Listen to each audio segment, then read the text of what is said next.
समिन्दे वह्निर्दत्ते धरणिरुदधीर्लङ्घते नैव वेलां सोऽयं श्रीमान्निखिलजगताम् अन्तरात्मावतीर्णो धर्मं रक्षन् दिशतु कुशलं स्वामिनारायणो नः। श्री स्वामिनारायण भगवाननी जय। अक्षर पुरुषोत्तम महाराजनी जय। गुणातीतानंद स्वामी महाराजनी जय। भगतजी महाराजनी जय। शास्त्री जी महाराजनी जय। योगी जी महाराजनी जय। प्रमुख स्वामी महाराजनी जय।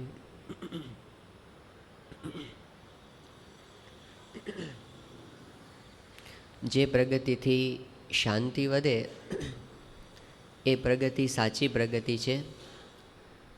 જે પ્રગતિથી પરસ્પર પ્રેમ વધે એ સાચી પ્રગતિ છે. આ વાત કર્યા પછી હવે સ્વામીશ્રી ત્રીજી વાત કરે છે કે જે પ્રગતિથી જીવનમાં ધર્મ ભાવના વધે એ પ્રગતિ સાચી પ્રગતિ છે.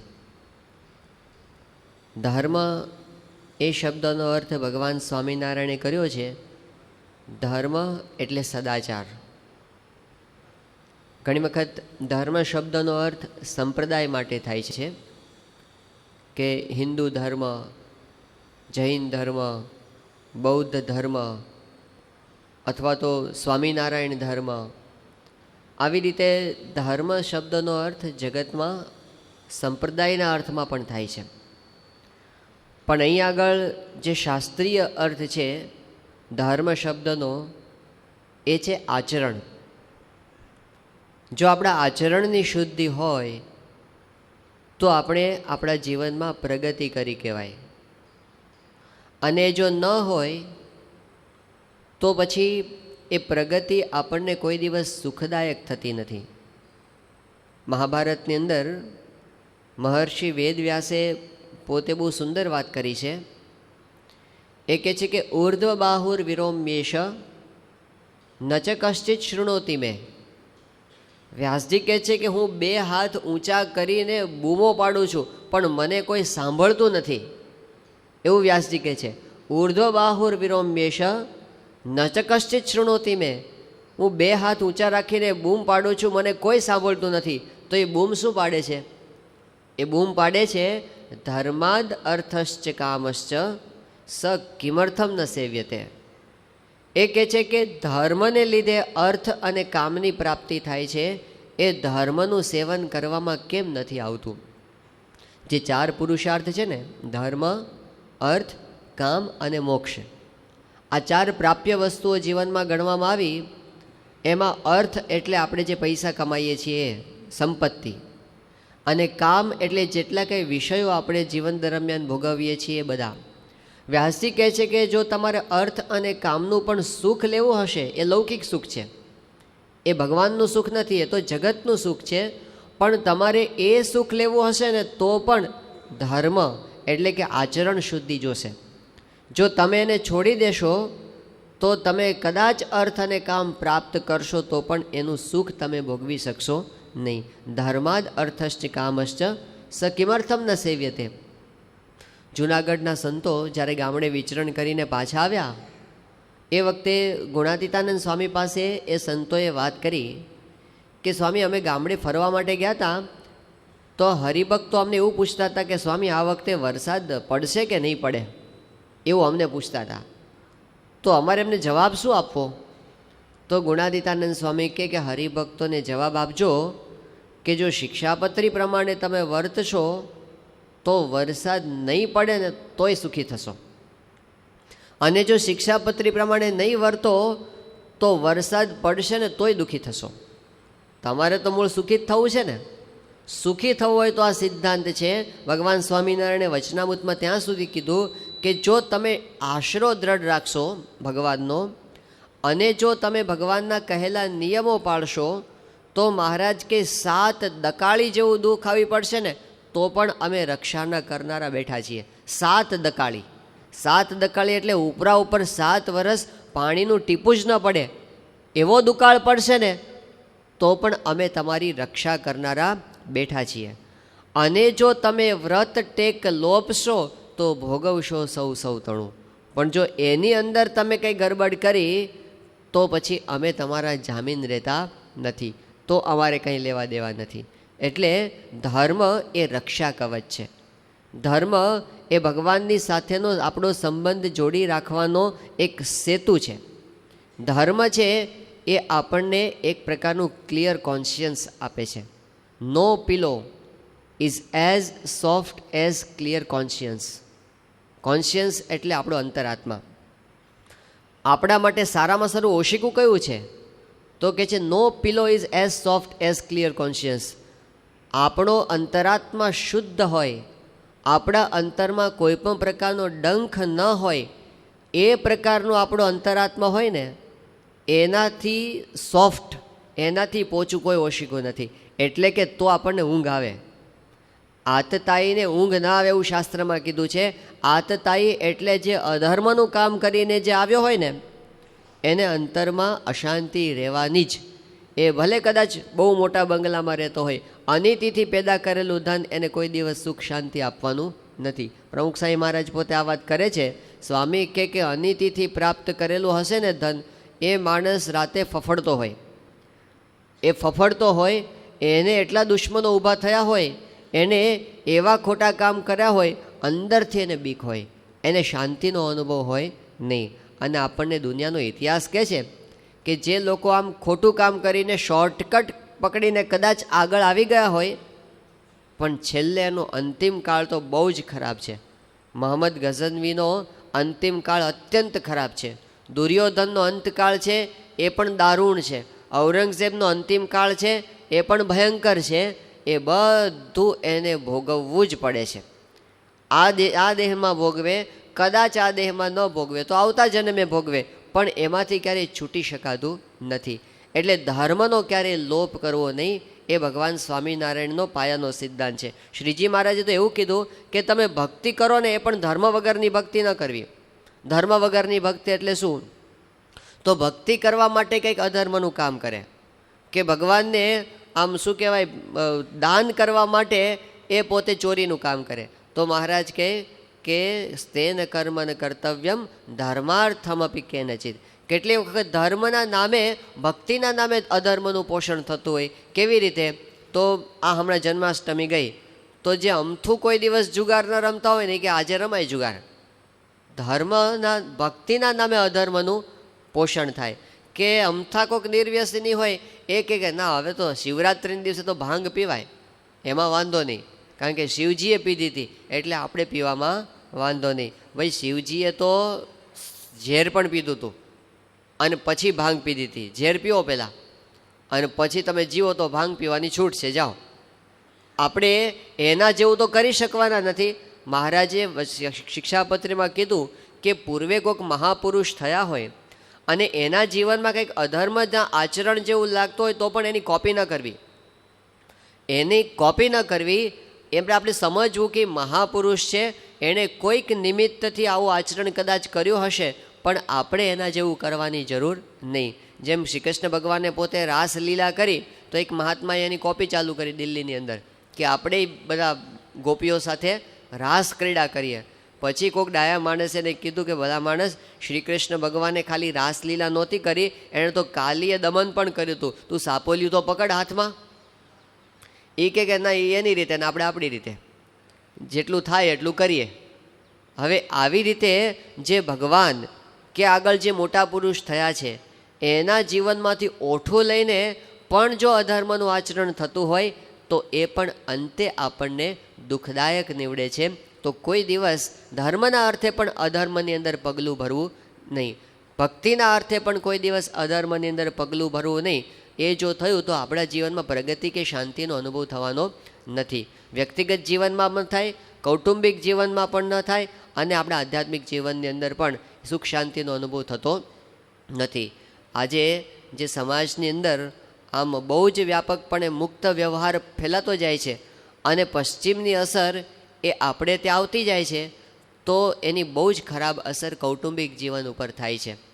કેટલા બધા કિસ્સાઓ, આપણે કેટલાક કિસ્સાઓ બહાર પડે છે, કેટલાક કિસ્સાઓ બહાર ન પણ પડતા હોય, પણ સંતોને જ્યારે હરિભક્તો સાથેના વ્યવહારમાં આવવાનું થાય છે ત્યારે ઘણા બધાના સંસાર વ્યવહારના મોટા ભાગના પ્રશ્નો એ આમાંથી ઊભા થાય છે કે જ્યારે કંઈક અનૈતિક આચરણ થઈ જાય છે એમનાથી, ત્યારે આખું કુટુંબ પડી ભાંગે છે.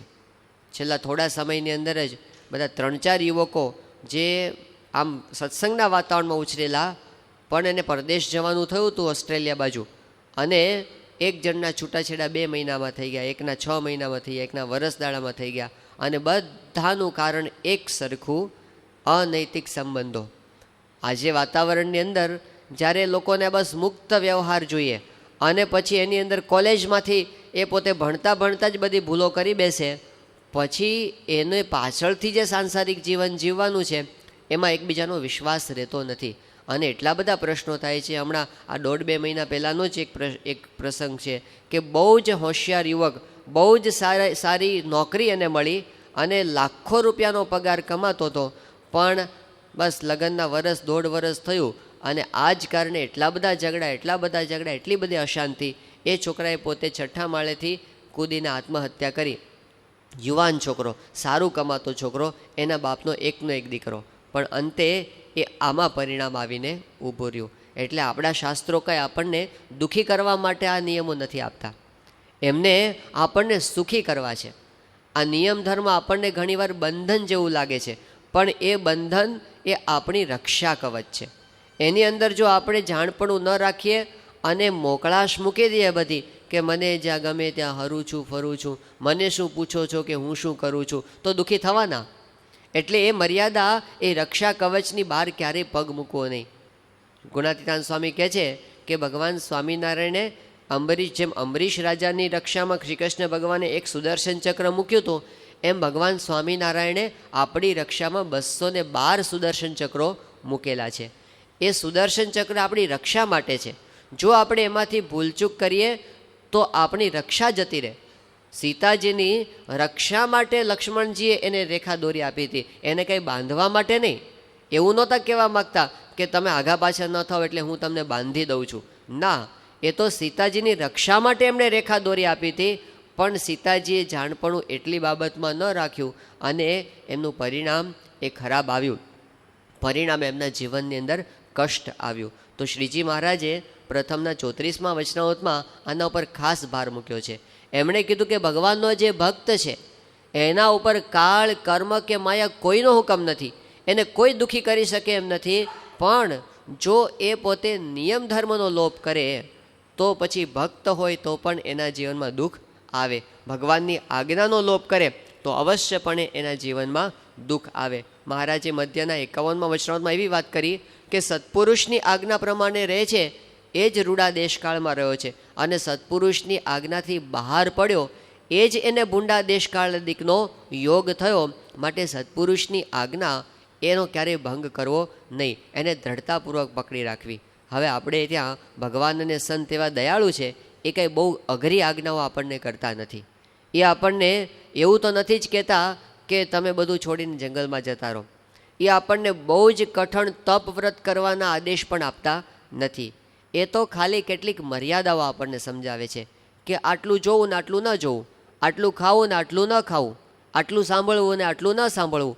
એવી અમુક બોર્ડર લાઈન એમણે બાંધી આપી છે કે આની બહાર તમે પગ ન મૂકતા. હવે એવું તો નથી જ કહેતા કે તમે બધું ખાવાનું છોડી દો, એવું પણ નથી કહેતા કે તમે સારું સારું ખાવાનું છોડી દો. એવું જ ખાલી કહે છે કે જે નિષિદ્ધ વસ્તુ છે એને તમે ન ખાઓ. એવું જ કહે છે જેની નિષિદ્ધ વસ્તુ છે એને તમે ન જુઓ, એની બહાર તમે પગ મૂકશો તો અમને ગમતું નથી, એવું ભગવાન સ્વામિનારાયણે પોતે કીધું. તો આ વાતનો આગ્રહ એ મોટા પુરુષના જીવનમાં ખૂબ જોવા મળે છે. હમણાં સ્વામીશ્રી પોતે 2007ની સાલમાં અમેરિકાની અંદર હતા, અને એ વખતે જેક્સનવિલ નામનું એક બહુ મોટું શહેર છે, એની અંદર આખા અમેરિકાના બધા કિશોરો, યુવકો અને બાળકો, અને કિશોરીઓ, યુવતીઓ અને બાળકીઓ આ બધા ભેગા થઈને લગભગ 8,000 જેટલા આ બાલ કિશોર યુવકોનું એક બહુ મોટું કન્વેન્શન થયું હતું, શિબિર થઈ હતી. રાષ્ટ્રીય શિબિર, આખા અમેરિકાથી બધા ભેગા થયા હતા એ ફ્લોરિડા સ્ટેટની અંદર. હવે આખો સરસ મજાની 10 દિવસનું શિબિરનું સત્ર પૂરું થયું. એ શિબિર દરમિયાન કેટલાક જે યુવકો હોય ને, જે સ્વામીશ્રીના એકદમ આમ શું કે અંગત કહેવાય, નજીકના કહેવાય, અને બહુ જ સ્વામીના જંબુરિયા જેવા અમને ભેગા ને ભેગા જ ફરતા હોય એવા બધા કેટલાક યુવકો, હવે એ બધા આ દિવસો દરમિયાન સેવાની અંદર જ રોકાયા હતા. શિબિર પૂરી થઈ અને બીજે દિવસે સવારે સ્વામીશ્રી પોતે જ્યારે અલ્પાહાર કરતા હતા એ વખતે આ બધા 7-8 કિશોર યુવકો બધા સામે બેઠા હતા અને બધા સ્વામીશ્રી પાસે બધી હળવી વાતો કરતા હતા. હવે એમાં એ યુવકોએ સહેજ વાત કરી કે સ્વામી, ગઈકાલે આજે છેલ્લી શિબિર પૂરી થઈ યુવકોની, અને પછી એને બધાને મૂકવા માટે ત્યાં એરપોર્ટ પર અમે વ્યવસ્થા કરવામાં હતા સેવાની અંદર. તો એમાં એવું થયું કે એ વખતે વાતાવરણ ખરાબ હતું, એટલે એરપોર્ટમાં બધી ફ્લાઇટો બધી મોડી થઈ હતી, એટલે 7-8 કલાક સુધી એ લોકોને એરપોર્ટ પર જ રહેવું પડ્યું હતું. એ દરમિયાન એમણે કીધું કે અમને બધાને આમ ઈચ્છા થઈ કે આપણે આમ પીઝા ખાઈએ ક્યાંકથી. એટલે એમાં હવે બહારના પીઝા ખાવાના હોય એટલે એની અંદર તો પછી શુદ્ધિ પછી જોવી પડે. પણ હવે આ બધા પાછા કિશોરો યુવકો કેવા હતા, માંસાહાર તો કોઈ દિવસ કરતા જ નહોતા, ઈંડા તો કોઈ દિવસ ખાતા જ નહોતા, પણ સ્વામીશ્રીનો આગ્રહ એવો કે હોટલમાં બનેલું પણ ન ખાવું. તો આ યુવકો આમ બને ત્યાં સુધી તો ઘણી વખતે પાળતા હતા, પણ એ બધા યુવકોએ વાત કરી કે સ્વામી, અમને બધાની ઈચ્છા થઈ ગઈ કે આપણે ખાઈએ આ પીઝા. એટલે પછી એરપોર્ટમાંથી બહાર નીકળ્યા અમે, તો બન્યું એવું કે ગાડીની ચાવી ભૂલી ગયા હતા. એટલે તો જતા 1/2 કિલોમીટર થઈને આવતા 1/2 કિલોમીટર થાય. એરપોર્ટથી બહાર નીકળીએ અને અંદર જઈએ તો બહાર જઈને પાછા અંદર ચાવી લેવા માટે આવ્યા. તો ચાવી લઈને અંદરથી બહાર ગયા ત્યાં પાછું ક્રેડિટ કાર્ડ ભૂલી ગયા હતા, એટલે પાછું લેવા આવવાનું થયું. એ લઈને પાછા ગયા અને પછી ચાલતા ચાલતા એણે કીધું કે આટલે દૂર જઈને અમે પીઝા ખાધા. એને એમ કે આપણે સ્વામીને હસાવીએ અને સ્વામી પાસે આપણે આમ આવી વાત કરશું તો સ્વામીને રમૂજ થશે. પણ વાત સાંભળીને સ્વામી એકદમ ગંભીર થઈ ગયા અને પ્રમુખ સાંઈ મહારાજ કે આપની શિબિર ફેલ ગઈ. એટલે બધા એકદમ સ્તબ્ધ થઈ ગયા, આ બધા યુવકો કે બાપા શું કહે છે? સ્વામી કે તમે બધા ઘરના છોકરાઓ અને તમને સંકલ્પ કેમ થયો આપણે હોટલનું ખાઈએ? બધા સ્થિર થઈ ગયા. સ્વામી કે આજે બધા પ્રતિજ્ઞા કરો કે આપણાથી હોટલનું ખવાય જ નહીં. હાથ ઊંચો કરો બધા. સ્વામીએ બધાને ત્યાં ને ત્યાં પ્રતિજ્ઞા લેવડાવી. તો એમને છે ને આ નથી ગમતું, આપણે જે ગમે તેવું ખાઈ લઈએ એ એમને નથી ગમતું, કારણ કે એની અંદર આપણા સંસ્કારો જતા રહે છે, એની અંદરથી આપણી ભગવાનમાંથી વૃત્તિ ખસી જાય છે પછી. અને પછી મહારાજે કીધું કે આહાર જો અશુદ્ધ થાય તો છેવટે અંતઃકરણ પણ અશુદ્ધ થયા વગર રહેતું નથી, અને પછી ભગવાનમાં પણ આપણું મન રહેતું નથી. એટલે સ્વામીશ્રીનો આ બાબતનો પણ ખૂબ આગ્રહ છે કે આપણે આહાર વિહારની અંદર વિવેક રાખવો. બીજો એમનો જે આગ્રહ રહેતો હોય છે એ મુખ્ય આગ્રહ આવો છે કે તમે બધા આ બધા સ્ત્રી પુરુષ મર્યાદાની અંદર વિવેક રાખો. સ્વામીશ્રી બહુ જ આ બાબતની અંદર ખટકો રખાવે છે. ભગવાન સ્વામિનારાયણે પણ આ વાત કરી છે. શ્રીજી મહારાજે પોતે વચનામૃતમાં કીધું કે ધર્મ સંબંધી જેટલા કાંઈ નિયમો છે ને એમાં મુખ્ય નિષ્કામ ધર્મ છે. એ એક ધર્મ જો બહુ દ્રઢ હોય તો એની પાછળ બીજા બધા ધર્મો પાળી શકાય, અને જો એની અંદર કાંઈ ઢીલું પોચું હોય તો પછી બીજા બધા ધર્મ પણ ઢીલા એની પાછળ પડી જાય. તો આ સંપ્રદાયની મુખ્ય શોભા ગણાવી, આ એમણે આપણા જીવનની મુખ્ય શુદ્ધિ ગણાવી છે. ભગવાન સ્વામિનારાયણ એ પોતે લોજની અંદર આવ્યા અને પહેલું કામ એમણે આ જ ધર્મ પાળવાનું કરાવ્યું કે એમણે આવતા વેદ પેલો ભાઈઓ અને ભાઈઓની સભા જે ભેગી થતી હતી એ પહેલાં એમણે નોખી કરાવી કે તમે આ બધું ભેગા ભેગા બેઠા છો તો આમાં કોઈ દિવસ ભક્તિ થાય નહીં. ખાલી ભક્તિનું નામ જ હોય પણ એની અંદર સાચા અર્થમાં ભક્તિ થાય નહીં, એટલે તમે જુદું પાડો. તો મહારાજે પોતે ત્યારથી જુદું પાડ્યું અને 2 ભાઈઓની સભા નોખી કરાવી, આગળ ભાઈઓ બેસે પાછળ બહેનો બેસે, એવી જે વ્યવસ્થા કરાવી મહારાજે, એ પોતે સંપ્રદાયમાં હજી તો આવ્યા જ છે નીલકંઠ વર્ણી વેશે, અને હજી તો એમને અઠવાડિયું પણ થયું નથી. ત્યાં સ્વામિનારાયણ ભગવાને પહેલું કામ એમણે આ કરાવ્યું, આ સભા તમે નોખી કરાવો. પછી પેલો જે ગોખલો હતો એ ગોખલામાં આ બાજુ સંતો રહેતા હતા અને બાજુમાં એક ગૃહસ્થનું ઘર હતું. એ ગોખલામાંથી પેલી અગ્નિની આપલે થતી હતી જ્યારે કંઈક ચૂલો પેટાવો હોય ત્યારે, તો બીજું કામ એમણે એ કરાવ્યું, ત્યાં જ ઊભા રહીને ગોખલો પુરાવ્યો કે આ બાબતમાં કોઈ દિવસ ચલાવી લેવાય નહીં, આ ધર્મની અંદર છિદ્ર છે.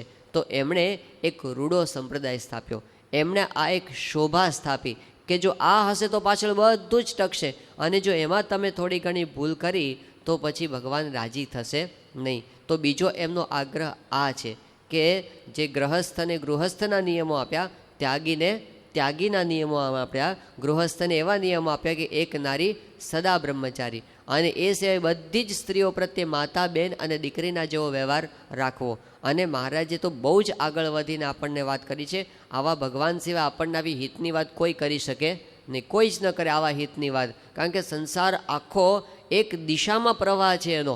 આવી હિતની વાત બીજા કોઈ આપણને કરી શકે નહીં. તો સ્વામિનારાયણ ભગવાને આપણને એવા હિતની વાત પણ સમજાવી છે કે ગૃહસ્થ હોય એને પણ પોતાના માતા, બેન કે દીકરી યુવાન અવસ્થામાં હોય તો એની સાથે એકાંતમાં ક્યારેય રહેવું નહીં. આ આપણને લાલ બત્તી ધરી. હવે આપણને થઈ કે એમાં તો શું, હવે આપણને એમાં શું થવાનું છે, પણ કોઈ દિવસ મહારાજ કે મનનો વિશ્વાસ કરવો નહીં. આટલી તો મર્યાદા તમારે પાળવી જ, કે જો મનનો વિશ્વાસ રાખશો તો મન ગમે ત્યારે તમને ગુલાટ ખવડાવી દેશે. તો આચરણની અંદર આટલી શુદ્ધિ રાખીએ ને તો આપણને બહુ ટાઢું રહે, કે આપણું ક્લિયર કોન્શિયન્સ રહે. આપણે ભગવાનની આજ્ઞા બહાર વર્ત્યા નથી, આપણે નિયમની મર્યાદા પાળી છે, સુખ શાંતિ વર્તે, અને ભજનની અંદર આપણું મન સ્થિર થાય. નહીંતર ડોળાઈ જાય અંતઃકરણ ડોળાઈ જાય, અને ડોળાયેલા અંતઃકરણમાં કોઈ દિવસ આપણને ભજનનું સુખ આવી શકે નહીં. એટલે પહેલી મર્યાદા એમણે એ સ્થાપી. જે અત્યારે આપણે જોઈએ છીએ કે ઉત્સવોની અંદર ઘણી વખત મર્યાદા ચૂકી જવાય છે, તો એના બહુ ભયંકર પરિણામો આવે છે, બહુ ભયંકર. સમાજ ઘણી વખત જાણે છે પણ ખરો, પણ સમાજની પરિસ્થિતિ કેવી થઈ ગઈ છે કે કોણ કોને કહે.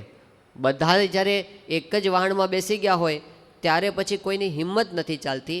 પણ આજે પ્રમુખ સ્વામી મહારાજ તો આપણને આગ્રહપૂર્વક આ દિશામાં અંગુલી નિર્દેશ કરે છે કે તમે જ્યારે ભક્તિ કરતા હો તો એની અંદર આવી મર્યાદા રાખવી પડે. જો એની અંદર તમે ચૂક કરો તો ભક્તિ ખરેખર ન થાય. આ હમણાં નવરાત્રિ પર્વ આવવાનું છે, તો પર્વ તો બહુ જ સારું છે, ભક્તિભાવનું પર્વ. અને ઘણા બધા ભક્તો એવા છે કે આજે પણ માતાજીની શુદ્ધ ભાવે ભક્તિ પોતે કરતા હોય છે. ઘણા બધા વ્રત ઉપવાસ એકટાણા આ બધું કરતા હોય છે, પદયાત્રાઓ થતી હોય છે માતાજીને રીઝવવા માટે. એ ઉપાસના સાચી છે, એમાં ખોટું નથી કાંઈ કે માતાજી પ્રત્યે આવો ભક્તિભાવ અદા કરવો. તો એ તો હજારો વર્ષોથી આપણે ત્યાં ચાલતું હતું, એમાં કંઈ ખોટું નહીં. પણ પછી એનું ખાલી નિમિત્ત બની ગયું ગરબાનું, અને એ ગરબાને નિમિત્ત બનાવી અને પછી જે મુક્ત વ્યવહાર એની અંદર ઘૂસી ગયો ને, એ ભગવાનને અને સંતને ગમતો નથી. એમાંથી અનર્થ થવાના, એમાંથી પછી પસ્તાવાનો વારો પાછળથી આવે છે, અને પ્રશ્નો બને છે. ઉત્પન્ન પશ્ચાત તાપસ્ય બુદ્ધિર્ભવતી યાદૃશી તાદૃશી યદિ પૂર્વમ સ્યાદ કસ્ય ન સ્યાન મહોદય. કે એક વખત માણસની ભૂલ થઈ જાય અને પછી એને બળતરા પણ થાય છે. સારો માણસ હોય એને બળતરા પણ થાય. એવી બુદ્ધિ જો એ ભૂલ કરતાં પહેલાં હોત તો કોની પ્રગતિ ન થાય. પણ એ વખતે માણસ ભૂલી જાય છે, મને કાંઈ નહીં થાય, એમાં શું વાંધો, આ તો ખાલી 2 ઘડી આનંદ, અને એમાં પોતે ચડી જાય. પછી એ ભ્રષ્ટ થયા વિના રહેવાતું નથી. આજે સારા માણસો છે, બધાને એક વસ્તુ તો ખબર છે કે પોતાની છાતી પર હાથ મૂકીને પોતે ખાલી તટસ્થ ભાવે, એવું નહીં કોઈ પૂર્વગ્રહ સાથે નહીં, પણ તટસ્થ ભાવે ખાલી તપાસ કરે કે જે અત્યારે આ ગરબા થાય છે અથવા થવાના છે, તો એની અંદર જે લોકો જાય છે, નાચે છે ને ગાય છે, એમાં કેટલા ટકા લોકો એવા હશે કે જે પ્યોરલી માતાજીને દર્શન કરવા માટે કે ભક્તિ કરવા માટે કે સેવા ભક્તિ કે ઉપાસના કરવા માટે કે ભજન કરવા માટે જાય છે. કેટલા ટકા લોકો? વધારે તો ક્લબ જેવું થવા માંડ્યું, વધારે તો એના જેવું થવા માંડ્યું, અને મોજશોખનું એક સાધન બની ગયું. અને એ પણ એવો મોજશોખ જે આપણી હજારો વર્ષોની પરંપરામાં નહોતો. આ બચીથી ઘૂસ્યું છે. આ તો પશ્ચિમની સંસ્કૃતિની અસર આપણે ત્યાં ઘૂસી ગઈ, અને ગેધરિંગના નામે, એક સામાજિક પ્રવૃત્તિના નામે પાછા આપણે એને ઘણીવાર પ્રમોટ કરતા હોઈએ છીએ. જ્યારે આ પરદેશની અંદર બધા સંતો જાય છે તો ત્યાં ગુજરાતી સમાજો આપણા હોય છે. એ ગુજરાતી સમાજો જ્યારે પોતાની એક્ટિવિટીઝ બતાવે તો એમાં એક મુખ્ય એક્ટિવિટી આ બતાવે કે અમે ગરબાનું આયોજન કરીએ છીએ. હવે ગરબાનું આયોજન એ સારા આયોજનમાં ગણાય છે. એમાં કંઈ માતાજી તો હોતા જ નથી, પછી તો માતાજી ન હોય, વચ્ચે બોલું મૂર્તિ પણ ન હોય, કશું જ ના હોય. ગરબા એટલે ખાલી બસ નાચવાનું, બીજું કંઈ જ નહીં. અને નાચવાનું એટલે સ્ત્રી પુરુષોએ ભેગા નાચવાનું, અને એમાં કોઈ મર્યાદા નહીં, કોઈની મા નહીં, કોઈની બેન નહીં, કોઈની દીકરી નહીં, કશું જ નહીં. બસ આડેધડ તમે નાચો. એટલે એક પ્રકારનું બહુ જ વિચિત્ર વાતાવરણ જે આપણે મહાન પુરુષો આપણને શીખવાડી ગયા કે લક્ષ્મણજી એવી રીતે વર્ત્યા કે 14 વર્ષ સુધી વનની અંદર રહ્યા છતાં પોતાની સગી ભાભીના મોઢા સામું એણે જોયું નથી. આ આપણો આદર્શ છે ને, કે ત્યાં સુધી કે સીતાજીના જે ઘરેણા આવીને નીચે પડ્યા છે અને રામચંદ્રજી બતાવે છે કે લક્ષ્મણ જો આ ઘરેણા સીતાના છે, ત્યારે એ લોકો ત્યારે પેલો લક્ષ્મણજી પોતે બોલેલા કે આ જે ઘરેણા છે, નાહમ જાનામી કેયુરે નાહમ જાનામી કુંડલે, કે આ બાજુબંધ કોના છે એ મને ખબર નથી, આ કુંડલ કોના છે એ પણ મને ખબર નથી, પણ નુપુરે તું અભિજાનામી, આ ઝાંઝર છે એ તો સીતાજીના જ છે એની મને ખબર પડી ગઈ. કેમ? નિત્યમ પાદાબ્જ વંદનાદ, કે હું રોજ પ્રણામ કરવા માટે જતો હતો એ વખતે મેં આ ઝાંઝર જોયેલા છે, બાકી મને ખબર નથી કે આ કેયુર કે કુંડળ એ સીતાજીના છે કે નહીં. 14 વર્ષ સુધી સીતાજીના મોઢા સામું પણ એમણે ક્યારેય ઊંચી આંખ કરીને જોયું નથી. આ આપણો આદર્શ છે. અને એનાથી સાવ વિપરીત એ દિશામાં જ્યારે પ્રવાહ જતો હોય ત્યારે આપણે કદાચ એને રોકી ન શકીએ તો જુદી વસ્તુ છે. આખી દુનિયામાં કાંટા પાથરેલા હોય, આપણે કંઈ મઢી ના શકીએ, પણ એટલું તો થાય આપણા પગમાં તો જોડા આપણે પહેરી શકીએ તો ભગવાન રાજી થશે. એ આપણા શાસ્ત્રોએ આપેલો આદેશ છે. એટલે એની બહાર પગલું મૂકતા પહેલાં આપણે 100 વાર વિચાર કરવો કે આપણે સાચા રસ્તા છીએ કે ખોટા રસ્તે. એમાં જો પગ મૂકી લીધું તો પછી મોટું આપણને નુકસાન શું થવાનું છે? ભગવાનને સંતનો કુરાજીપો થઈ જાય, એની દ્રષ્ટિ ખસી જાય. ભગવાન સ્વામિનારાયણે પોતે વચનામૃતમાં આ વાત કરી છે. અંત્યનું 29મું વચનામૃત છે. શ્રીજી મહારાજ કહે છે કે આજે લાખો ભક્તો જે નિયમની મર્યાદામાં વર્તે છે એનું એક મુખ્ય કારણ શું છે? એ બધાના હૃદયમાં એક જ વસ્તુ છે કે જો અમે આની બહાર પગ મૂકીશું તો મહારાજ રાજી નહીં થાય, તો આપણે ઈષ્ટદેવ રાજી નહીં થાય, આપણે ગુરુ રાજી નહીં થાય. અને એને લીધે એ પોતે આ મર્યાદાની પાળ પોતે ઓળંગતા નથી. એટલા માટે આપણે મર્યાદાની અંદર રહેવાનું છે કે બીજું બધું પોસાશે. આખી દુનિયાના માણસો કદાચ કુરાજી થશે તો આપણને પોસાશે, પણ આપણા ઈષ્ટદેવ કે આપણા ગુરુ એ જો કુરાજી થશે તો આપણને નહીં પોસાય. આપણને એ બહુ મોંઘું પડશે, પછી એમનો સંબંધ આપણને છૂટી જશે. તો એવા વિચારથી મહારાજ કે આજે લાખો ભક્તો પોતે નિયમમાં વર્તે છે. એ આજની તારીખે પણ આપણને દેખાય. નાના નાના બાળકો, કિશોરો, યુવકો દેશમાં અને પરદેશમાં અને વિપરીત વાતાવરણની વચ્ચે જે નિયમની મર્યાદામાં વર્તે છે ને, એ આ એક વિચારથી પ્રમુખ સ્વામી મહારાજ રાજી નહીં થાય. આ બધા પરદેશના છોકરાઓ હોય છે ને, બધા લંડનના ને અમેરિકાના બધા, હવે એ છોકરાઓને જો તમે એટલું કહો ને જો ભાઈ ઈંડા ન ખવાય કે આમ દારૂ ન પીવાય કે આમ ન કરાય, તો એનું વાય પૂરું ન થાય. કેમ ન ખવાય? એમાં શું વાંધો છે? એટલે પછી તમે બીજું સમજાવો, એમાંથી ત્રીજું એક વાય ઊભું કરે, એટલે એમાંથી એનો કોઈ પ્રશ્નનો અંત જ ના આવે. પણ એ છોકરાઓને જ્યારે એવું કહેવામાં આવે છે કે બીજું બધું બરાબર, પણ સ્વામી બાપાને આ ગમતું નથી, એ કે બાપાને નથી ગમતું, ના, તો આપણાથી થાય જ નહીં. આ વિચાર બધાના હૃદયમાં છે. એટલે જો રાજીપાનો એક વિચાર દ્રઢ થઈ ગયો ને તો આપણા માટે આ સહેલું થઈ ગયું કે સ્વામીજીને જે ગમે છે એ કરવાનું, ન ગમે એ નહીં કરવાનું, પતી ગઈ વાત. જીવનનો એક સિદ્ધાંત કે આની બહાર પગ મૂકીશું તો પ્રમુખ સ્વામી મહારાજ મારા ગુરુ રાજી નહીં થાય, અને એ રાજી નહીં થાય તો પછી કરીને કરવાનું શું? ગમે એટલું કર્યા પણ એ રાજી ન થયા તો આખી દુનિયાને રાજી કરવા કરતાં આવા એક સાચા સંત કે આવા સાચા પુરુષ જે ભગવાન રહ્યા છે એને રાજી કરી દઈએ એટલે બધું પૂરું થઈ ગયું આપણું કામ. એમની મર્યાદામાં જો આપણે વર્તીએ તો બધું અંદર આવી જાય છે. જેમ આપણે વાત સાંભળીએ છીએ કે જ્યારે નીલકંઠ વર્ણી એ આખા ભારતનું વિચરણ કરીને આવ્યા, એ વખતે એમણે એટલી બધી તપશ્ચર્યા કરી હતી, એમનું શરીર એકદમ કૃશ થઈ ગયું હતું, અને શરીર એટલું બધું આમ નબળું પડી ગયું હતું કે એને જો મહારાજને કંઈ વાગે શરીરે તો શ્રીજીમાજે પોતે કીધું કે લોહી ન નીકળે પણ પાણીનું ટીપું નીકળે, એવું એમણે શરીર સૂકવી નાખ્યું હતું. અને શ્રીજી મહારાજના શરીરે, નીલકંઠ વર્ણીના શરીરે પરસેવો પણ ન વળે. એટલે રામાનંદ સ્વામી એમણે વિચાર્યું કે આ નીલકંઠ વર્ણીને આપણે શરીર સારું કરવું છે, એના માટે એમણે બધા ઉપચારો ચાલુ કરાવ્યા હતા. એમાં એક ઉપચાર એવો હતો કે આવળ હોય, આવળ એક વનસ્પતિ આવે છે, એને વાટી અને એનો લેપ આખા શરીરે કરાવતા કે જેને લીધે નીલકંઠ વર્ણીના શરીર થોડો ગરમાવો આવે અને એમને પરસેવો વળે. આના માટે એમણે આ બધા ઉપચારો ચાલુ કરાવ્યા. એ વખતે ત્યાં લોજની અંદર આ રામાનંદ સ્વામીના આશ્રમમાં જ એક જૂના એક સાધુ હતા, એનું નામ હતું રઘુનાથ દાસ. આ રઘુનાથ દાસ છે ને, એને આ નીલકંઠ વર્ણીની ઈર્ષા બહુ આવતી કે આ હજી તો નવો આવ્યો છે ને આટલું બધું રામાનંદ સ્વામી છે એ એના માટે રાખે છે અને બહુ કરે છે, એટલે એમને એની ઈર્ષા. એટલે રઘુનાથ દાસે પોતે આમ એવી બધી વાતો ચાલુ કરી. એ કે આ રામાનંદ સ્વામીની હવે ઉંમર થઈને બુદ્ધિ બગડી ગઈ છે, એવો એણે પ્રચાર ચાલુ કર્યો. એ કે ઓલો ઉત્તર ભારતથી એક છોકરો આવ્યો છે તે એના માટે તો આ ગામની આવળો બધી ખોદાવવા માંડ્યા છે. અને આમને આમ હવે આવળ તો એક પેલી જંગલી વનસ્પતિ છે. તો રઘુનાથદાસ પોતે એમ બોલ્યો એ કે આ રામાનંદ સ્વામી આવળ ખોદાવી અને ગામની પાદરને ઉજ્જડ કરી નાખશે. એ પર્યાવરણવાદી હતો.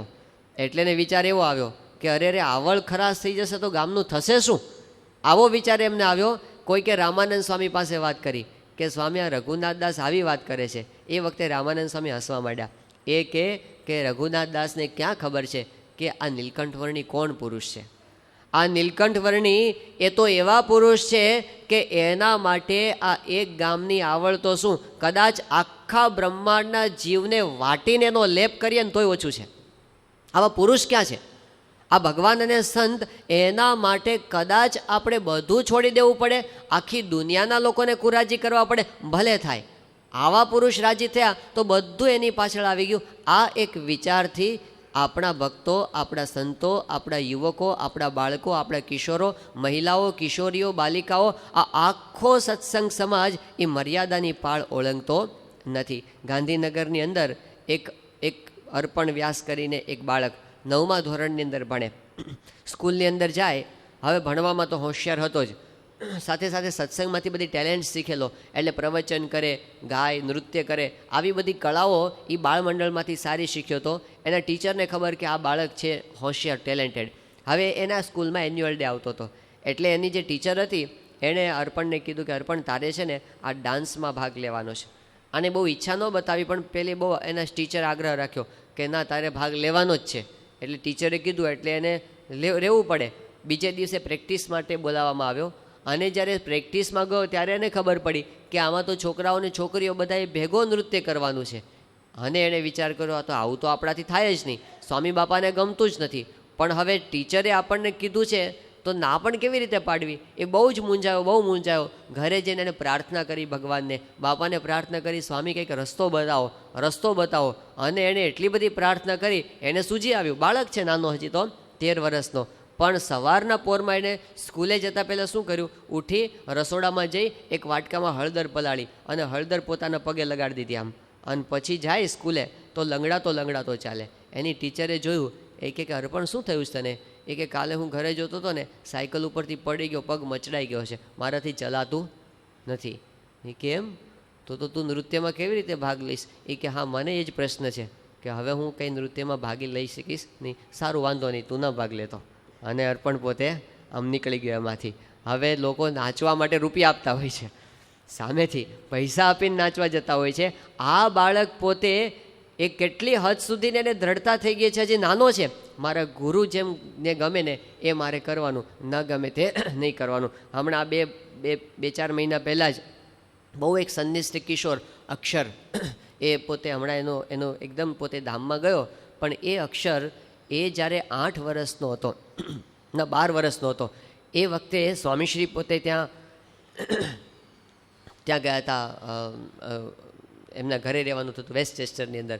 બાયપાસ સર્જરી પછી સ્વામીશ્રી પોતે 1.5 મહિનો જે મહેન્દ્રભાઈને ત્યાં રોકાયા હતા વેસ્ટચેસ્ટરમાં, એ મહેન્દ્રભાઈના ભાઈનો દીકરો, મધુસૂદનભાઈનો દીકરો આ અક્ષર, એ વખતે જો કે એની ઉંમર 8 જ વર્ષની હતી, 98ની સાલમાં. તો ટીવી જોવાનો અત્યંત શોખ, છૂટે જ નહીં ટેલિવિઝન. એના ઘરના બધાને ખબર, બધાએ સમજાવતો, પણ એનાથી ટીવી છૂટે નહીં. હવે પ્રમુખ સાંઈ મહારાજ એના ઘરે 1.5-2 મહિનો રોકાવાનું થયું તો સ્વામીશ્રીને પણ ખબર પડી હતી. કોઈએ કીધું કે સ્વામીને ટીવી જોવાનો બહુ શોખ છે. સ્વામીશ્રી એ વખતે એને કાંઈ કીધું નહીં. પણ જે દિવસે વિદાય લેવાની હતી એ દિવસે બધાનો સમૂહ ફોટો પાડવાનો હતો. એ સમૂહ ફોટો પાડ્યો એ વખતે સ્વામીએ અક્ષરને બોલાવ્યો. સ્વામી કે અક્ષર, તું અમને એક પ્રોમિસ આપીશ? એ કે હા બાપા, બોલો ને. તો સ્વામી કે હવેથી ટીવી નહીં જોવાનું. પેલો 4-4 કલાક ટીવી સામે બેસી રહેતો હતો. સ્વામીએ કીધું હવેથી ટીવી જોવાનું નહીં. 8 વર્ષનો છોકરો. એ કે બાપા પ્રોમિસ, હવે પછી ના જો. તો આપણને એમ કે 8 વર્ષનો બાળક છે એને શું પ્રોમિસનો હોય, આજે કેસ પ્રોમિસ ને કાલથી પાછું ભૂલી જાય. પણ આ બાળકના હૃદયમાં એવી દ્રઢતા થઈ ગઈ હતી, સ્વામી બાપાને ગમે તે કરવું. અને એને લીધે એને ટીવી ન જોવું. આમ જોરદાર સખત નિયમ પાળ્યો એણે. અને એનો એક પ્રસંગ તો એવો છે, ક્યાં સુધી એને ટીવી જોવાનો નિયમ પાળ્યો કે વર્લ્ડ ટ્રેડ સેન્ટર જ્યારે તૂટી ગયું અને એ વખતે આખા અમેરિકામાં બધાએ જોયું છે, પણ એ છોકરાએ એની પણ દ્રઢતા રાખી કે આપણે ટીવીમાં નથી જોવું. એના શિક્ષકે એવું કીધું કે તમે આનો રિપોર્ટ તૈયાર કરી એક નિબંધ લખીને લાવો.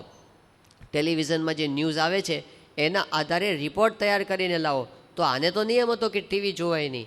એ શું કરે, ટીવી પાસે જાય, સ્વિચ ઓન કરે અને પછી ઊંધો ફરી જાય અને ઊંધો ફરીને ન્યૂઝ સાંભળે, બધું એને સંભળાય અને પેલો ધડાકો સંભળાય પણ પાછું ફરીને જુએ નહીં, દ્રઢતા કે હું જો જોઈશ તો સ્વામી બાપાને મેં પ્રોમિસ આપ્યું છે ને એ તૂટી જશે. એ પ્રોમિસ એણે સારધાર છેવટ સુધી પાળ્યું. તો આવી દ્રઢતા જે થાય છે એ સત્પુરુષની ને રાજી કરવાની ભાવના સાથે થાય છે. એટલે આપણા માટે બહુ જ સીધો રસ્તો એ છે કે હંમેશા એક વસ્તુની ગાંઠ આપણે બાંધી દઈએ કે આપણા ઈષ્ટદેવે જે આપણને આદેશ આપ્યા છે. અને ગુરુ પ્રમુખ સ્વામી મહારાજ જેવા સંત એ પોતે જેની ના પાડે છે ને એ ભલે કરોડો રૂપિયાનો ફાયદો થતો હોય, અબજો રૂપિયાનો ફાયદો થતો હોય તો પણ નહીં કરવાનું એટલે નહીં કરવાનું. ગમે એટલા એમાં મોજ શોખ મળતા હોય તો એની બહાર પગ નહીં મૂકવાનો. તો જિંદગીમાં કોઈ પરિસ્થિતિની તાકાત નથી કે આપણને દુઃખી કરી શકે કે આપણને કોઈ પરિસ્થિતિ ડાયવર્ટ કરી શકે. એવું કોઈ પરિસ્થિતિ કરી શકવાની નથી. પણ આવી એક દ્રઢતા રાખીને મૂકી દઈએ તો એ પોતે આપણી હંમેશા રક્ષા સર્વ પ્રકારે કરવાના છે. એટલે સ્વામીશ્રી આપણને એ કહે છે આવી ધર્મ ભાવના વધવી જોઈએ. નહીંતર ધન સંપત્તિ વધે અને જો આવી ભાવના ન વધે તો તરત ફેલફતુરમાં ચડી જવાય. તરત જે પેલી બોટ્સવાનાની વાત આપણે સાંભળીએ છીએ ને કે બોટ્સવાના દેશમાં ઇકોનોમી બહુ ઝડપથી વધતી જાય છે. Fastest growing economy in the world એ બોટ્સવાનાની છે. એ આપણે વાત સાંભળી હતી કારણ કે હીરા નીકળે છે ત્યાંથી. પણ ફાસ્ટેસ્ટ ગ્રોઈંગ એઇડ્સ એ પણ એ જ દેશમાં છે. ઝડપથી એઇડ્સ વધતો જાય છે. તો મુક્ત વ્યવહાર વધ્યો, પૈસા વધ્યા અને એની સાથે સાથે પતન પણ જલ્દી થવા માંડ્યું. તો 50% કરતાં વધારે લોકો HIV પોઝિટિવ પોતે અત્યારે છે. એક સમય એવો આવશે ખલાસ થઈ જશે આખો દેશ. તો ધર્મ ભાવના પણ સાથે સાથે વૃદ્ધિ પામવી જોઈએ એ સ્વામીશ્રીનો આદેશ છે. આ ત્રીજી વાત એ સ્વામી આપણને પ્રગતિની બાબતમાં સમજાવે છે. અને હવે ચોથી બાબત જે સૌથી વધારે મહત્ત્વની બાબત છે, આગળ જે ત્રણે વાત કરીને એનો પાયો બને એવી બાબત છે. સ્વામીશ્રીએ કીધું કે સાચી પ્રગતિ એટલે શું? તો જીવનમાં આધ્યાત્મિકતા વધે ને એ પ્રગતિ સાચી પ્રગતિ છે. જો આપણા જીવનમાં આધ્યાત્મિકતા વધે તો પ્રગતિ સાચી, અને આધ્યાત્મિકતા ન વધી તો કેવળ ભૌતિકતાની અંદર આપણે રહી ગયા, એ પ્રગતિ સાચી પ્રગતિ નથી. આધ્યાત્મિકતા એટલે શું? આધ્યાત્મિકતાની ડેફિનેશન શું છે? તો સંસ્કૃતની અંદર અધિ ઉપસર્ગ સાથે આત્મન શબ્દનો સમાસ થયો છે અને એનો અર્થ થાય છે આત્મની સપ્તમી વિભક્તિ. એનો અર્થ એવો થાય છે અધ્યાત્મનો અર્થ કે આત્મા અને પરમાત્મામાં જોડાવું એ આધ્યાત્મિકતા છે. આધ્યાત્મિકતા શબ્દમાં શું આવે છે? આત્મા અને પરમાત્મા. આ બે વસ્તુ એ આપણા જીવનમાં પ્રધાન બને તો સમજવું કે આપણે જે પ્રગતિ કરી છે એ સાચી પ્રગતિ છે.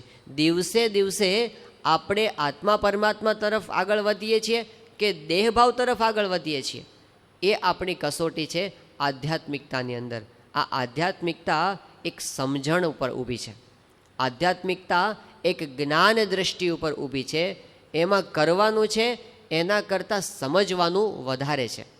આપણા વડીલ સંતો, આપણા સદ્ગુરુ સંતો આપણને એવું સમજાવે છે કે આધ્યાત્મિક માર્ગમાં 99% આંતરિક છે, 1% બહાર છે. સમજવાનું છે 99% છે, કરવાનું છે ખાલી 1% છે. સમજવાનું 99% છે. એટલે એનો અર્થ એવો નથી કે કરવાનું કશું નહીં ને આપણે તો બસ એમ કરીએ કે આપણે 99% વાળી જ સાધના કરીએ, બહાર કોઈ નિયમ પાળવાની જરૂર નહીં, માળા ફેરવવાની જરૂર નહીં, કશું કરવાની જરૂર, આપણે તો અંદરનું કામ કરો બસ. એવું ના ચાલે. એ બહારનું નહીં હોય તો અંદરનું થવાનું જ નથી. એટલે માળા કરવી, પૂજા કરવી, પ્રાર્થના કરવી, નિયમ પાળવા એ તો પહેલું પગથિયું છે જ, પણ પછી એટલાથી અટકવાનું નથી. એ તો ખાલી 1% જ છે. મુખ્ય વસ્તુ તો આંતરિક છે. આપણી સમજણની સ્પષ્ટતા આપણને થાય કે ભગવાન વિશે આપણને અતિ દ્રઢ શ્રદ્ધા થાય. જેમ છે એમ ભગવાનનું સ્વરૂપ એ આપણને સમજાય, જેમ છે એમ પોતાનું સ્વરૂપ આપણને સમજાય. ભગવાનને જેમ છે તેમ જાણવા અને પોતાને જેમ છે તેમ જાણવું એ આત્મા અને પરમાત્માનું જ્ઞાન છે. ને આ જ્ઞાન આપણને જે કૃતાર્થતાનો, જે શાંતિનો, જે પૂર્ણતાનો, સ્થિરતાનો અનુભવ કરાવે છે એ દુનિયામાં એનો કોઈ ઓલ્ટરનેટિવ જ નથી, કોઈ એનો વિકલ્પ નથી, કંઈ જ નહીં. તમે ચંદ્ર પર જતા રહો ને તો આધ્યાત્મિકતા વગર કોઈ દિવસ મનમાં સાચી શાંતિ એ ન જ આવે, ન જ આવે. તો એવી જે આધ્યાત્મિકતા એ આપણા હિન્દુ ધર્મનો પાયો છે. આપણી સંસ્કૃતિ એ આધ્યાત્મિક સંસ્કૃતિ છે.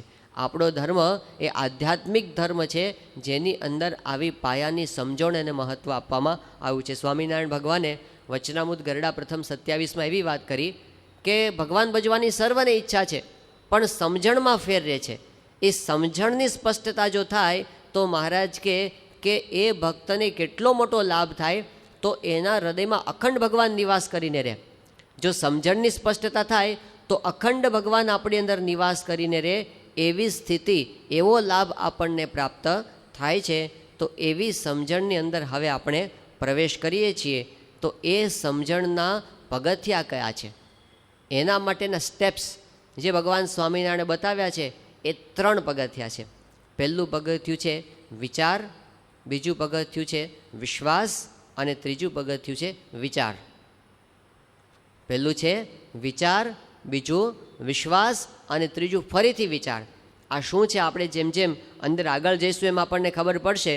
તો સૌથી પહેલાં ભગવાન સ્વામિનારાયણે કીધું કે પહેલો એક વિચાર આવે છે. આ કયો વિચાર? આધ્યાત્મિક ક્ષેત્રમાં પ્રવેશ કરવા માટે પહેલો વિચાર કયો છે? તો ભગવાન સ્વામિનારાયણ કહે છે કે પહેલો વિચાર એ છે કે સંતનું જીવન જોવું, અને એ જીવન જોઈ અને આપણે એના વચનમાં વિશ્વાસ કરવો. આ પહેલું સ્ટેપ છે. આધ્યાત્મિકતા એ તર્કથી નથી સિદ્ધ થતી. આધ્યાત્મિકતા એ સત્પુરુષ દ્વારા સિદ્ધ થાય છે, બુદ્ધિથી નહીં, કેવળ શાસ્ત્ર વાંચવાથી નહીં, કેવળ બુદ્ધિથી નહીં, પરંતુ શાસ્ત્ર જે સંતને બતાવે છે એ સંતના જીવનને પહેલાં આપણે વિચારવાનું છે. આ માર્ગ બતાવ્યો છે, લોજિકથી નહીં. આજે દુનિયાની અંદર બુદ્ધિવાદનું પ્રમાણ એ વધ્યું છે, અને ઘણી વખત બુદ્ધિને એટલું બધું મહત્ત્વ આપવામાં આવે છે, હકીકતમાં એ બુદ્ધિ આપણને ઊંધી નાખે છે ઘણીવાર, અને એ બુદ્ધિ આપણને દેહ ભાવના ક્ષેત્રમાં બાંધી રાખે છે. પણ એમાંથી બહાર નીકળીને આપણે આધ્યાત્મિકતાના ક્ષેત્રમાં પ્રવેશ કરવો. 14મી 15મી સદીની અંદર ભારતની અંદર એક બહુ મોટા વિદ્વાન થયા. એ વિદ્વાનનું નામ છે વેદાંત દેશિક. એમણે એક ગ્રંથ લખ્યો છે. એ ગ્રંથનું નામ છે ન્યાય સિદ્ધાંજન. આ ન્યાય સિદ્ધાંજન નામનો ગ્રંથ એ તત્વજ્ઞાનનો વાદ ગ્રંથ છે. રામાનુજ સંપ્રદાયના આ જે વિદ્વાન છે વેદાંત દેશિક, એ એટલા બધા વિદ્વાન છે, અને એમણે એટલું સારું કામ કર્યું છે રામાનુજ સંપ્રદાયની અંદર, કે આપણા સંપ્રદાયમાં જે શાસ્ત્રીજી મહારાજનું જે સ્થાન છે, એવું સ્થાન વેદાંત દેશિકનું રામાનુજ સંપ્રદાયમાં ગણવામાં આવે છે. અને રામાનુજના જે વિરોધી છે, એટલે કે જે અદ્વૈત મતવાળા છે, જે શંકરાચાર્યના મતને માનનારા છે, એના જે પ્રખર વિદ્વાનો 15મી સદીની આસપાસ થયા, એ બધા અપ્પય દીક્ષિતને એ બધા એવું કહેતા કે રામાનુજાચાર્યનો જે વિશિષ્ટાદ્વૈત મત છે ને, એનો તો અમે આમ ચાવી જઈએ, એને તો અમે આમ ખાઈ જઈએ એવા છીએ. પણ આ વેદાંત દેશિક જે છે, એણે રામાનુજાચાર્યના મતની આજુબાજુ એવો કિલ્લો બનાવી દીધો છે કે અમે એની એક કાંકરી પણ ખેરવી શકતા નથી. એવું મજબૂત કામ એ વેદાંત દેશિકે પોતે કર્યું છે. પ્રખર વિદ્વાન વ્યક્તિ, અને સાથે એટલો જ એમને ભક્તિભાવ પણ હતો ભગવાન પ્રત્યે. તો એ વેદાંત દેશિકનો આ જે ગ્રંથ છે ન્યાય સિદ્ધાંજન, એમાં એક ચેપ્ટર આખું આવે છે ઈશ્વર અનુમાન નિરાશ. ઈશ્વર અનુમાન નિરાશમાં ભગવાનના અસ્તિત્વની સિદ્ધિ માટેની આખી ચર્ચા કરવામાં આવી છે. અને એ સિદ્ધિમાં પૂર્વ પક્ષ તરીકે એમણે નૈયાયિકને રાખ્યા છે. નૈયાયિક એટલે ન્યાય દર્શનને અનુસરનારા. આ ન્યાય દર્શન એ તર્ક ઉપર ઊભેલો આખો સંપ્રદાય છે. તર્કના આધારે એ ભગવાનના અસ્તિત્વને સાબિત કરે છે.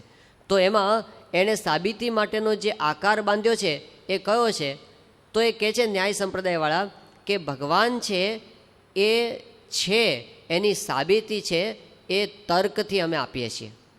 તર્કમાં એમણે એક પ્રમાણ આપ્યું છે, અનુમાન પ્રમાણ.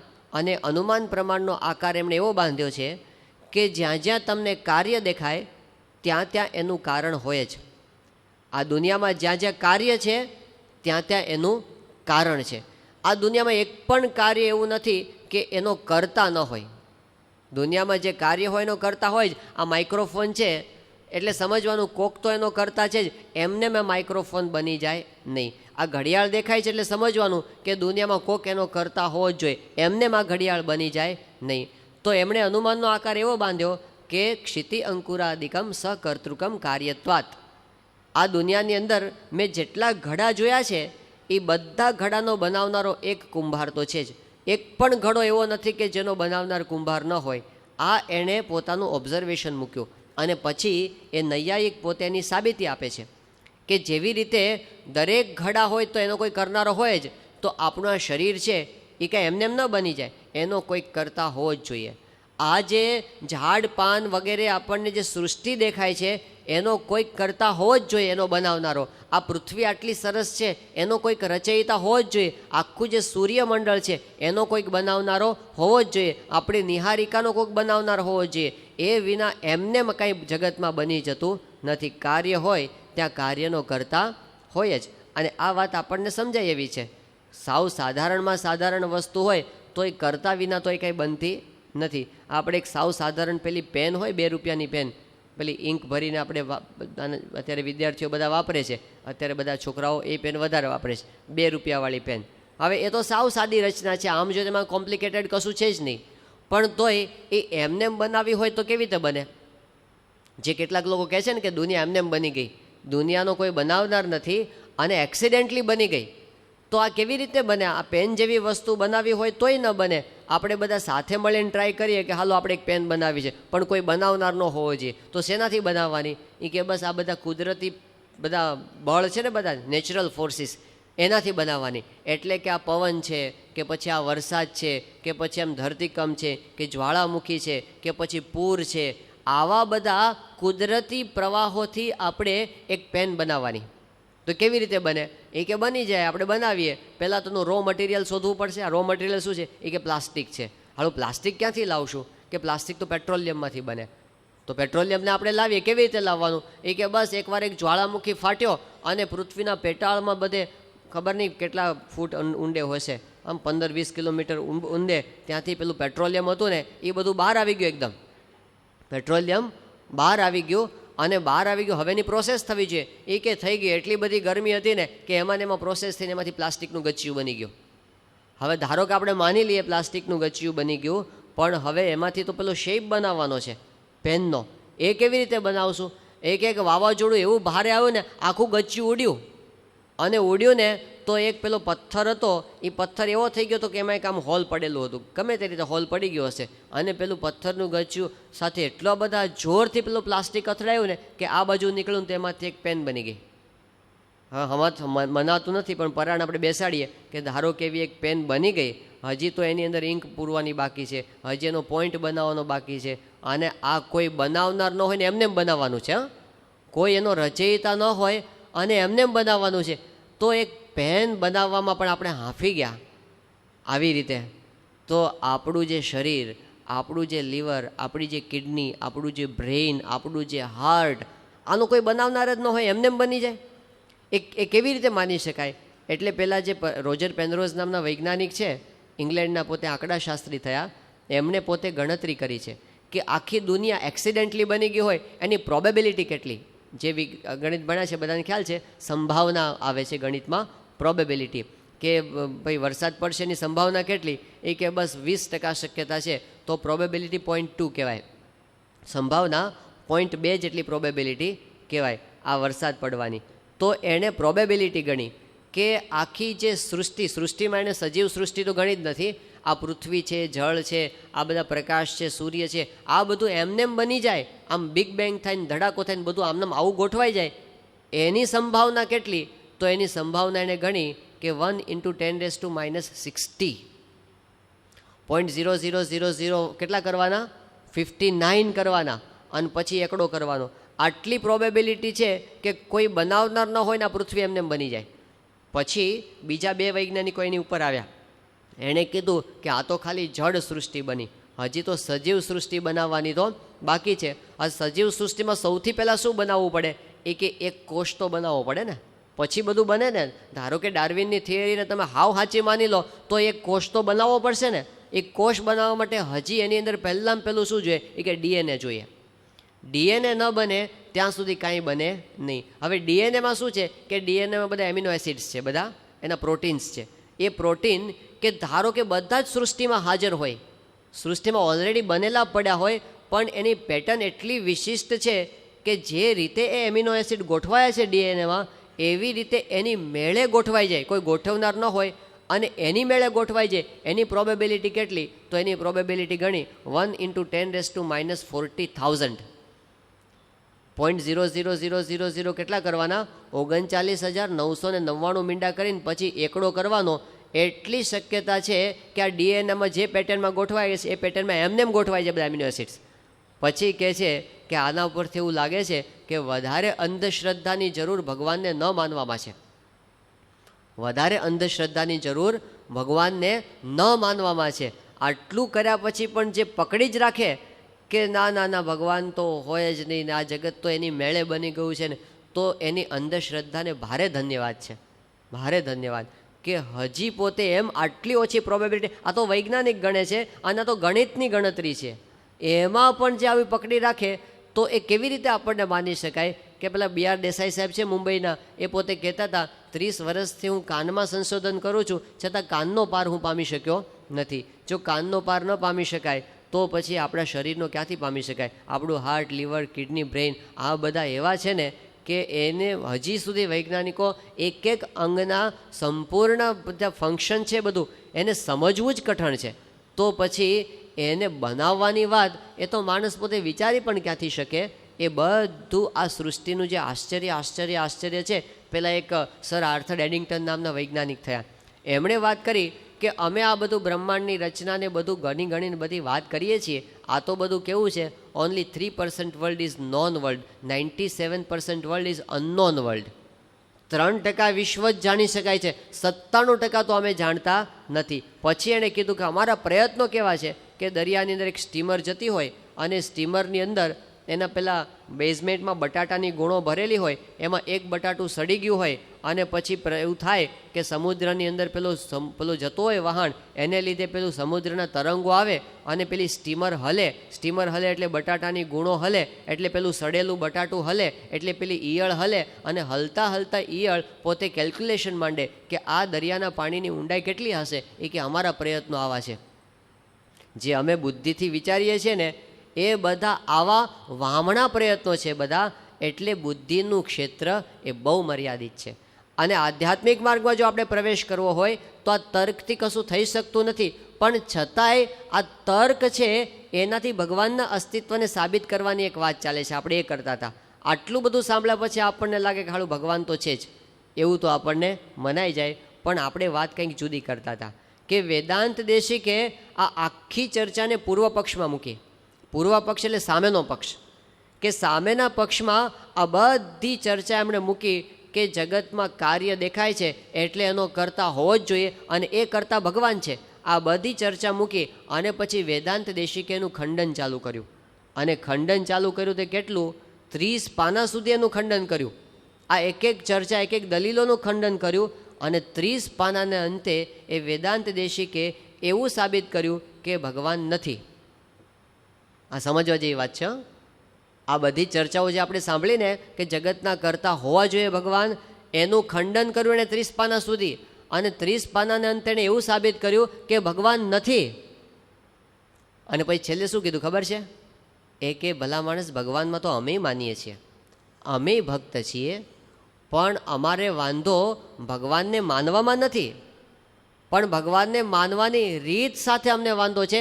તમે તર્કથી ભગવાનના અસ્તિત્વને સાબિત કરો છો, અમે તર્કથી થઈને અમે તો શાસ્ત્રથી માનીએ છીએ અને ગુરુના વચનમાં વિશ્વાસથી માનીએ છીએ. કારણ કે તર્કથી ભગવાનને કોઈ દિવસ માપી શકાય નહીં અને માની પણ શકાય નહીં. તર્કો પ્રતિષ્ઠા, તર્ક અસ્થિર છે.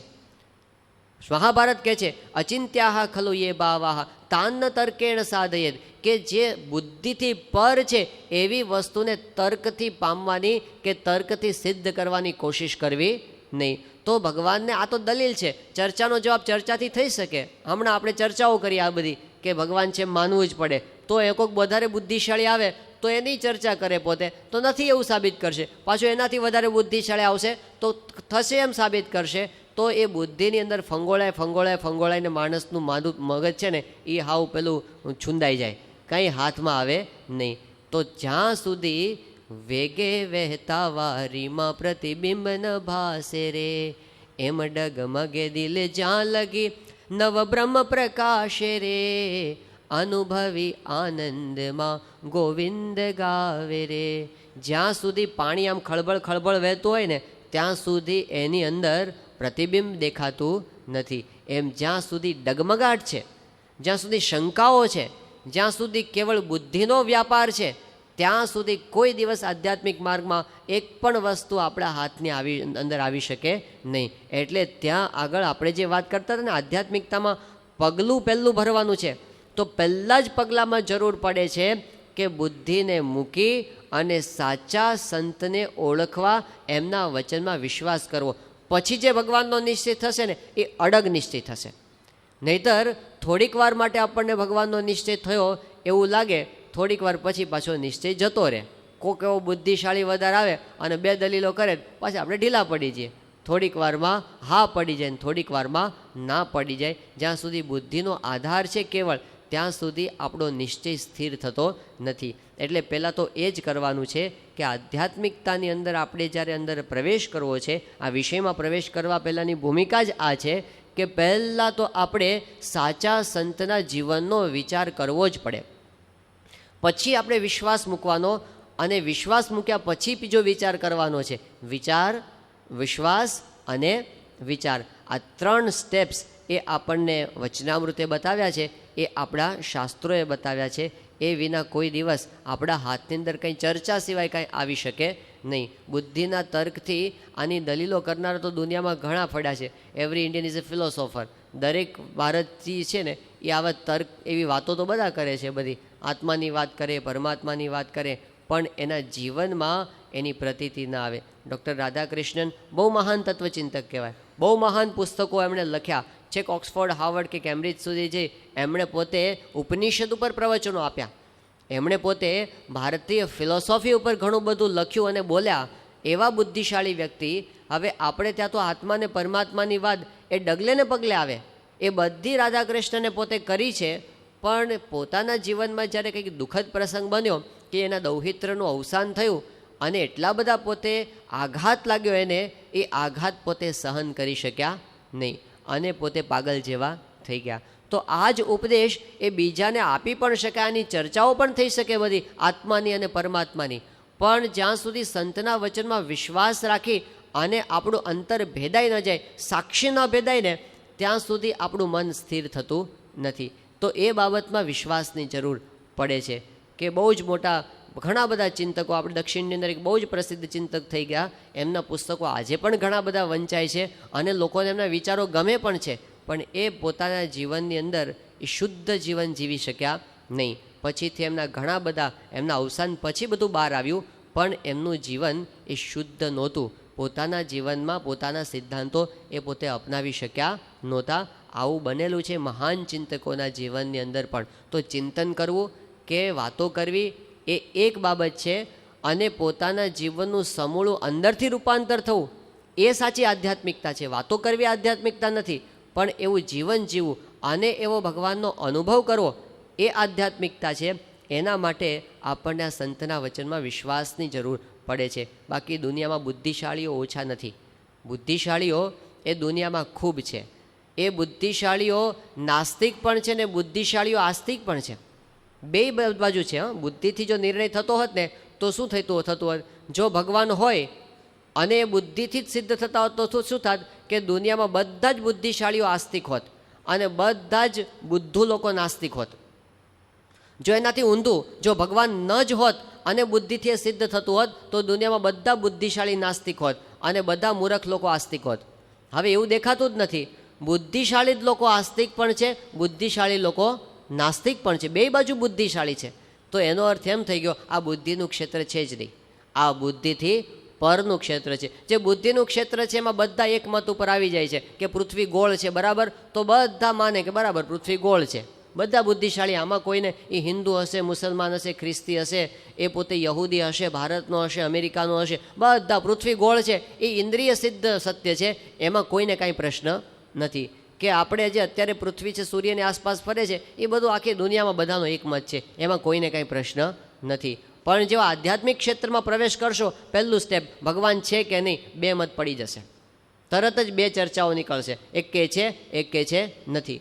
પછી આગળ વધશો અને તમે કહેશો કે ભગવાન સાકાર છે કે નિરાકાર છે, તો બે બાજુ ચર્ચા કરનારા મળશે. કોક કહે છે સાકાર છે ને કોક કહે છે નિરાકાર છે. એનાથી આગળ વધશો અને તમે કહેશો કે ભગવાન પૃથ્વી પર આવે છે કે નથી આવતા, તો એમાંય બે પક્ષ પડશે. એક કહે છે પૃથ્વી પર આવશે ને એક કહે છે કે નથી આવતા. આધ્યાત્મિક ક્ષેત્રમાં પ્રવેશ કર્યો એટલે બુદ્ધિનું ક્ષેત્ર બંધ જ થાય છે, કારણ કે એમાં બુદ્ધિથી કોઈ નિર્ણય આવતો જ નથી. એટલે જે સાચા સંત, જેને આપણને વિશ્વાસ છે કે આ સંત ભગવાનના સાક્ષાત્કાર પામેલા સંત છે, બસ ત્યાં આગળ આપણા તર્કને મૂકી દેવાનો, ત્યાં બુદ્ધિનું સમર્પણ કરી દેવાનું, અને તો જ આપણા હાથની અંદર ભગવાનનો માર્ગ આવે, તો જ આપણું અંતર સ્થિર થાય, તો જ આપણને પરમ શાંતિનો અનુભવ થાય, તો જ આપણે સત્યની પાસે પહોંચી શકીએ. એટલે એકવાર આવા સંત પાસે આપણે બુદ્ધિનો દોડ એ મૂકવાનો છે. પણ એ મૂકવા માટેના પગથિયા કયા? તો ભગવાન સ્વામિનારાયણે 3 પગથિયા મૂક્યા છે: વિચાર, પછી વિશ્વાસ અને પછી વિચાર. એમાં આપણને શું સમજાવે છે એ આપણે ક્રમશઃ હવે આવતીકાલે જોઈશું. શ્રી સ્વામિનારાયણ ભગવાનની